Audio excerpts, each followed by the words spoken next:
क्या आपने कभी सोचा है कि एक किसान दिन रात मिट्टी में सोना उगाता है, फिर भी उसकी जेब अक्सर खाली क्यों रहती है? क्या वजह है कि सरकार हर साल हजारों करोड़ रुपए का बजट बनाती है, लेकिन गांव के आखिरी घर तक वह पैसा नहीं पहुंच पाता? क्या सरकार देना नहीं चाहती, या फिर बीच रास्ते में कोई दीवार है जो आपको आपके हक से रोक रही है? जवाब है जानकारी का अभाव। आज के जमाने में खेती सिर्फ मेहनत का काम नहीं रहा, यह अब जानकारी और तकनीक का खेल बन चुका है। अगर आपके पास सही सूचना है तो आप सरकार से लाखों रुपए की मदद ले सकते हैं, लेकिन अगर जानकारी नहीं है तो वही फॉर्म, वही दफ्तर और वही चक्कर काटने में आपका समय बर्बाद होता रहेगा। नमस्कार किसान भाइयों, टेक्निकल एग्रीकल्चर चैनल पर आपका बहुत बहुत स्वागत है। आज का यह वीडियो आपके जीवन का सबसे महत्वपूर्ण वीडियो साबित हो सकता है। आज हम हवाई बातें नहीं करेंगे। आज हम केंद्र और राज्य सरकार की उन 5 महायोजनाओं का पूरा ऑपरेशन करेंगे जो आपकी खेती की तस्वीर बदल सकती हैं। हम सिर्फ योजनाओं के नाम नहीं बताएंगे, बल्कि यह भी बताएंगे कि फॉर्म में कौन सा कॉलम भरना है, पटवारी से क्या लिखवाना है और अगर पैसा अटक जाए तो शिकायत कहां करनी है। आप अपना सारा ध्यान यहां दीजिए, क्योंकि यह समय आपकी कमाई को कई गुना बढ़ा सकता है। तो चलिए एक एक करके इन खजानों की चाबी खोलते हैं। सबसे पहले और सबसे विस्तार से बात करते हैं प्रधानमंत्री किसान सम्मान निधि योजना की। यह योजना दुनिया की सबसे बड़ी योजनाओं में से एक है। अक्सर किसान सोचते हैं कि यह सिर्फ 6,000 रुपए सालाना की मदद है, लेकिन यह इससे कहीं ज्यादा है। यह योजना किसान की पहचान है। सबसे पहले समझते हैं कि आखिर पैसा रुकता क्यों है। बहुत से किसान भाई कमेंट करते हैं कि उनकी 10वीं, 11वीं या 12वीं किस्त नहीं आई। इसकी 3 बड़ी वजहें हैं जिन्हें आपको अभी ठीक करना होगा। पहली वजह है आधार सीडिंग। ध्यान दीजिए, बैंक खाते में आधार लिंक होना अलग बात है और एनपीसीआई यानी national payments corporation of India के सर्वर पर आधार का मैप होना अलग बात है। आपको अपने बैंक जाना है और मैनेजर से कहना है कि मेरा खाता डीबीटी यानी डायरेक्ट बेनिफिट ट्रांसफर के लिए इनेबल करें। जब तक डीबीटी चालू नहीं होगा, सरकार बटन दबाएगी, लेकिन पैसा आपके खाते में नहीं गिरेगा। दूसरी बड़ी समस्या है लैंड रिकॉर्ड का अपडेट न होना। कई बार जमीन पिता के नाम होती है और बेटा आवेदन कर देता है, या फिर जमीन बेच दी गई है लेकिन नाम अभी भी चढ़ा हुआ है। सरकार अब फिजिकल वेरिफिकेशन कर रही है, इसीलिए अपने क्षेत्र के लेखपाल या पटवारी से मिलें और चेक करवाएं कि भू लेख पोर्टल पर आपका नाम और आधार नंबर सही चढ़ा है या नहीं। अगर वहां नाम में एक अक्षर की भी गलती हुई, जैसे राम कुमार की जगह राम कुमार सिंह लिख दिया गया, तो पैसा रुक जाएगा। अब बात करते हैं कि नया आवेदन कौन कर सकता है और कौन नहीं। यह जानना बहुत जरूरी है। अगर कोई किसान या उसके परिवार का कोई सदस्य इनकम टैक्स भरता है तो वह इस योजना का लाभ नहीं ले सकता। अगर किसी को 10,000 रुपए महीने से ज्यादा पेंशन मिलती है तो वह भी पात्र नहीं है। डॉक्टर, इंजीनियर, वकील या सरकारी पद पर बैठे लोग, भले ही वो खेती करते हों, इस योजना के लिए आवेदन नहीं कर सकते। नए आवेदन के लिए आपको pmkisan.gov.in पर जाना होगा। वहां न्यू फार्मर रजिस्ट्रेशन का विकल्प चुनें। अपना आधार नंबर डालें, मोबाइल नंबर डालें और राज्य चुनें। इसके बाद आपके मोबाइल पर ओटीपी आएगा। आगे का फॉर्म भरते समय अपनी खतौनी यानी जमाबंदी को सामने रखें और उसमें लिखा खसरा नंबर और रकबा बिल्कुल सही भरें। याद रखें, राशन कार्ड नंबर डालना भी अब अनिवार्य हो गया है। अब बढ़ते हैं दूसरी योजना की तरफ, जो किसान के लिए किसी सुरक्षा कवच से कम नहीं है। यह है प्रधानमंत्री फसल बीमा योजना। अक्सर किसान भाई इसे बेकार समझते हैं क्योंकि उन्हें क्लेम मिलने की प्रक्रिया नहीं पता होती। आज हम उस प्रक्रिया को बहुत बारीकी से समझेंगे। यह योजना 3 चरणों में काम करती है। पहला चरण है बुवाई के समय। मान लीजिए आपके इलाके में बहुत भयंकर सूखा पड़ गया और बारिश हुई ही नहीं, आप बुवाई कर ही नहीं पाए। ऐसी स्थिति में भी आपको बीमा का पैसा मिल सकता है। इसे प्रिवेंटेड सोइंग यानी बुवाई न हो पाना कहते हैं। इसके लिए पूरे जिले या ब्लॉक में सूखा घोषित होना जरूरी होता है। दूसरा चरण है खड़ी फसल का नुकसान। अगर फसल खेत में खड़ी है और बाढ़ आ गई, सूखा पड़ गया, ओले गिर गए या कीड़े और बीमारियों ने हमला कर दिया, तो बीमा कंपनी भरपाई करती है। लेकिन यहां सबसे महत्वपूर्ण नियम आता है 72 घंटे का। अगर आपके खेत में आज ओले गिरे हैं तो आपको 3 दिन यानी 72 घंटे के भीतर बीमा कंपनी को, बैंक को या कृषि विभाग को लिखित में बताना होगा। किसान भाई अक्सर यही गलती करते हैं। वे पटवारी का इंतजार करते रहते हैं। आपको इंतजार नहीं करना है। आप अपने मोबाइल में प्ले स्टोर से क्रॉप इंश्योरेंस ऐप डाउनलोड करें। उसमें रिपोर्ट लॉस का विकल्प होता है। वहां खेत की फोटो खींचकर अपलोड कर दें। यह सबसे पक्का सबूत होता है। तीसरा चरण है फसल कटाई के बाद का नुकसान। यह बहुत ही खास नियम है जिसके बारे में कम लोग जानते हैं। मान लीजिए आपने फसल काट ली है और खेत में सूखने के लिए गट्ठर बनाकर रखी है और अचानक बेमौसम बारिश हो जाती है या ओले गिर जाते हैं तो कटाई के 14 दिनों तक आपकी फसल बीमित रहती है। जी हां, 14 दिन तक। अगर इस बीच नुकसान हुआ तो भी आपको क्लेम मिलेगा। प्रीमियम की बात करें तो खरीफ की फसल जैसे धान, मक्का, ज्वार, बाजरा के लिए आपको बीमित राशि का सिर्फ 2% देना है। रब्बी की फसल जैसे गेहूं, चना, सरसों के लिए 1.5% और आलू, गन्ना, कपास जैसी नकदी फसलों के लिए 5%। बाकी का 90% से ज्यादा प्रीमियम सरकार देती है। इसलिए जब भी बैंक से केसीसी का लोन लें तो मैनेजर से पूछें कि मेरा फसल बीमा कटा है या नहीं। और अगर आप लोनी किसान नहीं हैं, यानी लोन नहीं लिया है, तो भी आप सीएससी सेंटर जाकर अपनी फसल का बीमा करवा सकते हैं। अब चलते हैं तीसरी महायोजना की ओर, जो है प्रधानमंत्री कृषि सिंचाई योजना। सरकार का एक ही मिशन है, हर खेत को पानी।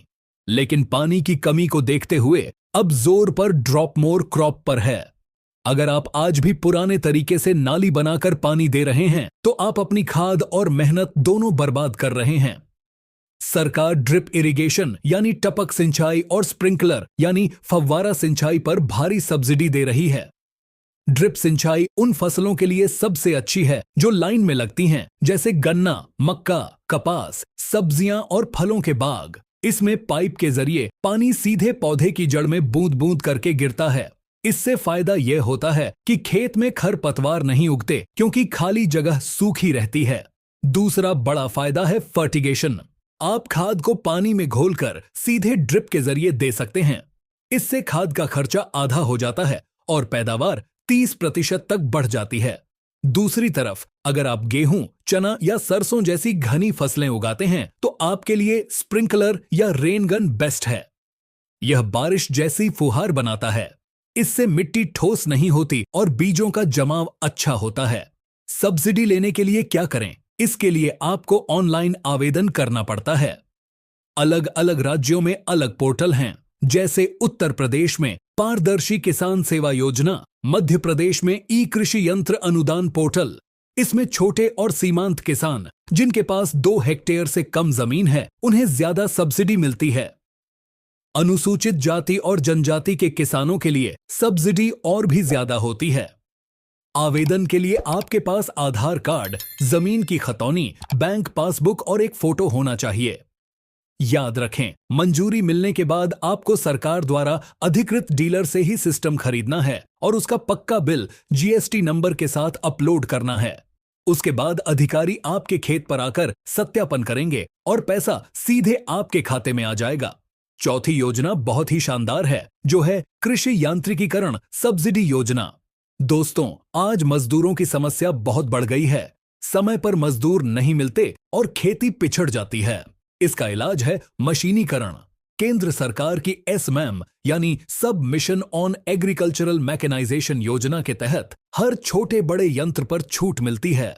ट्रैक्टर से लेकर rotavator, cultivator, happy seeder, super seeder, reaper binder, laser land leveller और अब तो ड्रोन पर भी सब्सिडी है। अगर आप पराली प्रबंधन के यंत्र जैसे सुपर सीडर या मल्चर खरीदते हैं तो सरकार और ज्यादा मदद करती है क्योंकि इससे प्रदूषण कम होता है। लेकिन सबसे बड़ी समस्या यह है कि यंत्र महंगे हैं। एक छोटा किसान 7-8 लाख का ट्रैक्टर और उसके पीछे के यंत्र अकेले नहीं खरीद सकता। इसका भी उपाय सरकार ने दिया है, जिसे कहते हैं कस्टम हायरिंग सेंटर। आप अपने गांव के 5, 10 या 15 किसानों का एक ग्रुप बना लीजिए। इसे FPO या स्वयं सहायता समूह के रूप में रजिस्टर करवा लें। अगर आप ग्रुप बनाकर आवेदन करते हैं तो सरकार 10 लाख रुपए से लेकर 25 लाख रुपए तक के प्रोजेक्ट पर 80% तक सब्सिडी देती है। इसका मतलब है कि अगर आप 10 लाख रुपए की मशीनें खरीदते हैं तो आपको सिर्फ 2 लाख रुपए देने हैं, बाकी 8 लाख सरकार देगी। फिर आप इन मशीनों को अपने खेतों में चलाएं और गांव के दूसरे किसानों को किराए पर देकर अच्छी कमाई करें। यह एक तरह का बिजनेस है। इसके लिए आवेदन की प्रक्रिया थोड़ी सख्त है। आपको पहले ऑनलाइन पोर्टल पर टोकन जनरेट करना पड़ता है। यह टोकन पहले आओ पहले पाओ के आधार पर या फिर लॉटरी सिस्टम से निकलता है। जैसे ही लॉटरी में आपका नाम आए, आपको तय समय के अंदर यंत्र खरीदकर बिल अपलोड करना होता है। इसलिए अपने जिले के कृषि अभियांत्रिकी विभाग के संपर्क में रहें और पता करते रहें कि टोकन कब खुलने वाले हैं। 5वीं और आखिरी योजना, जो भविष्य की सबसे बड़ी योजना है, वह है पीएम कुसुम योजना, यानी किसान ऊर्जा सुरक्षा एवं उत्थान महाभियान। किसान की लागत में सबसे बड़ा हिस्सा डीजल और बिजली बिल का होता है। कुसुम योजना आपको इससे आजादी दिलाती है। इस योजना के 3 मुख्य कंपोनेंट हैं। पहला है कंपोनेंट ए। यह उन किसानों के लिए है जिनके पास बंजर जमीन है। आप अपनी बंजर जमीन पर 500 किलोवाट से लेकर 2 मेगावाट तक का सोलर प्लांट लगा सकते हैं। यहां से जो बिजली बनेगी उसे बिजली विभाग यानी डिस्कॉम खरीदेगा। इसके लिए आपको 25 साल तक का एग्रीमेंट मिलता है। इससे बंजर जमीन से भी लाखों की कमाई हो सकती है। दूसरा है कंपोनेंट बी। यह सबसे ज्यादा लोकप्रिय है। इसमें उन किसानों को स्टैंड अलोन सोलर पंप दिया जाता है जहां बिजली का कनेक्शन नहीं है। अगर आप डीजल इंजन से सिंचाई करते हैं तो उसे हटाकर सोलर पंप लगवाएं। 3 horse power, 5 horse power, 7.5 horse power के पंप पर सरकार 60% सब्सिडी देती है। 30% बैंक से लोन मिल जाता है और किसान को अपनी जेब से केवल 10% हिस्सा देना पड़ता है। तीसरा है कंपोनेंट सी। यह उन किसानों के लिए है जिनके पास पहले से बिजली का कनेक्शन है। आप अपने बिजली वाले पंप को सोलर में बदलवा सकते हैं। इससे आपका बिजली का बिल 0 हो जाएगा और अगर आप कम सिंचाई करते हैं और बिजली बच जाती है तो वह बिजली सरकार आपसे खरीद लेगी, यानी आम के आम और गुठलियों के दाम। लेकिन किसान भाइयों, यहां एक बहुत बड़ी चेतावनी है। कुसुम योजना में सबसे ज्यादा ठगी हो रही है। इंटरनेट पर सैकड़ों फर्जी वेबसाइट बनी हुई हैं जो हूबहू सरकारी वेबसाइट जैसी दिखती हैं। वे आपसे रजिस्ट्रेशन फीस के नाम पर 5,000 या 10,000 रुपए ऑनलाइन मांगते हैं। याद रखें, सरकारी विभाग कभी भी फोन पर या ऑनलाइन लिंक भेजकर पैसे नहीं मांगता। कुसुम योजना का आवेदन या तो आपके राज्य के आधिकारिक ऊर्जा निगम की वेबसाइट से होगा या पीएम कुसुम की भारत सरकार वाली वेबसाइट से। किसी भी दलाल के चक्कर में न पड़ें। तो किसान भाइयों, ये थीं वो 5 योजनाएं। लेकिन इनका लाभ लेने के लिए एक और चीज आपके पास होनी चाहिए, वह है किसान क्रेडिट कार्ड यानी केसीसी। केसीसी सिर्फ लोन लेने के लिए नहीं है, यह आपकी साख है। अगर आपके पास केसीसी है तो आपको फसल बीमा में आसानी होती है। पीएम किसान सम्मान निधि में प्राथमिकता मिलती है। केसीसी पर आपको जो पैसा मिलता है उस पर ब्याज दर बहुत कम होती है। अगर आप समय पर पैसा लौटा देते हैं तो आपको केवल 4% सालाना ब्याज देना पड़ता है, जो कि साहूकारों के ब्याज के सामने कुछ भी नहीं है। अब तो पशुपालन और मछली पालन के लिए भी केसीसी बनने लगे हैं। निष्कर्ष के तौर पर मैं यही कहूंगा कि खेती अब बदल रही है। ड्रोन से दवा छिड़की जा रही है, मोबाइल से पंप चालू हो रहे हैं और सैटेलाइट से फसल की निगरानी हो रही है। इन सब में सरकार आपकी मदद करना चाहती है। बस जरूरत है आगे बढ़कर हाथ बढ़ाने की। आज ही एक डायरी लें और उसमें लिखें कि आपके पास कौन कौन से कागज अधूरे हैं। क्या आधार में नाम सही है? क्या खतौनी अपडेट है? क्या बैंक खाता चालू है? इन छोटी छोटी चीजों को ठीक कराइए। अपने ब्लॉक के कृषि अधिकारी, एडीओ ईजी या फिर जिले के कृषि विज्ञान केंद्र यानी केवीके के वैज्ञानिकों से संपर्क करें। वे आपकी मदद के लिए ही बैठे हैं।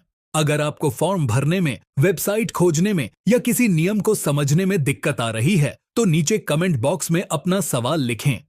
हम कोशिश करेंगे कि आपकी हर समस्या का समाधान अगले वीडियो में या कमेंट के जरिए कर सकें। याद रखें, एक जागरूक किसान ही एक समृद्ध किसान बन सकता है।